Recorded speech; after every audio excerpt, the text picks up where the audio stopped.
Électrochoc, le podcast des électrons libres.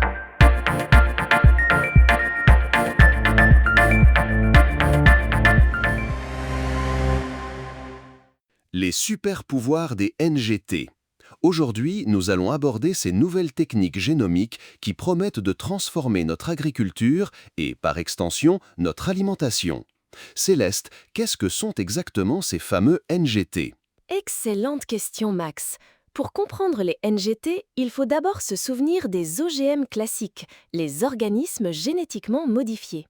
Eux, ils fonctionnent en transférant un gène d'un organisme à un autre.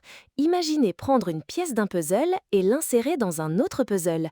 C'est ce qu'on appelle des transgéniques. D'accord, donc un transfert de gènes extérieur. Et les NGT alors? Les NGT, c'est une approche différente, beaucoup plus précise.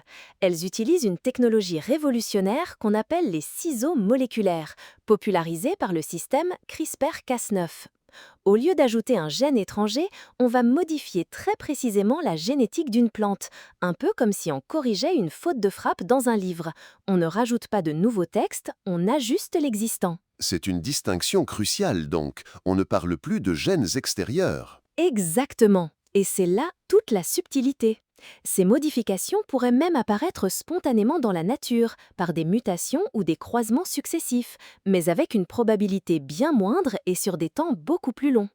Les NGT, elles, accélèrent ce processus naturel de manière ciblée et contrôlée. C'est un peu comme si, au lieu de lancer des dés des milliers de fois en espérant obtenir un triple 6, on pouvait simplement les poser sur la bonne face. On gagne un temps fou et avec une précision inégalée. C'est une très bonne analogie, Max. Et ce n'est pas si nouveau que ça, finalement, de modifier les plantes. Nos fruits et légumes actuels sont déjà le fruit de siècles d'interventions humaines. C'est vrai, on l'oublie souvent. Le maïs sauvage, par exemple, était minuscule, ses grains enfermés dans une coque dure. Le chou d'origine ne ressemblait en rien à nos brocolis ou à nos choux de Bruxelles. L'homme a toujours sélectionné et modifié les plantes pour les rendre plus adaptées à ses besoins. Absolument. Les NGT nous permettent de poursuivre cette histoire, mais avec une efficacité et une précision sans précédent. Elles nous offrent des outils pour agir sur 3 axes majeurs: réduire l'usage d'engrais et de pesticides, améliorer la qualité de notre alimentation et adapter nos cultures au changement climatique. Des enjeux colossaux pour l'avenir. Commençons par la réduction des pesticides et des engrais. Comment les NGT peuvent-elles nous aider là-dessus? C'est un domaine où les avancées sont spectaculaires. Par exemple, des chercheurs ont réussi à développer des céréales qui nécessitent beaucoup moins d'engrais azotés. Imaginez l'impact sur l'environnement et sur les coûts pour les agriculteurs. Et pour les pesticides, on sait que c'est un sujet très sensible. Tout à fait. Des NGT permettent de rendre les plantes résistantes à des virus, comme la jaunisse, qui affecte les céréales et est transmise par les insectes. Avant, on utilisait des insecticides, parfois controversés. Maintenant, la plante elle-même peut se défendre. On a même du blé immunisé contre l'oïdium, un champignon très courant, ce qui permet de se passer de fongicides. C'est une révolution pour une agriculture plus durable. C'est vraiment prometteur. Et au-delà de la protection des cultures, les NGT peuvent-elles améliorer la qualité de ce que nous mangeons? Oh oui, et de manière très concrète. On a déjà des farines blanches qui contiennent 3 fois plus de fibres, autant qu'une farine complète. C'est une avancée majeure pour la santé publique car le manque de fibres est lié à de nombreux problèmes. Et j'ai entendu parler de blé moins riche en acrylamide. Précisément. L'acrylamide est un composé potentiellement cancérigène qui se forme lors de la surcuisson. Des recherches sont en cours pour développer des blés qui en produisent moins, rendant nos aliments plus sûrs. On voit aussi des tomates enrichies en antioxydants ou du soja avec un profil d'huile plus favorable. Les possibilités sont quasi infinies pour rendre nos assiettes plus saines et nutritives. C'est fascinant de voir comment la science peut améliorer notre quotidien.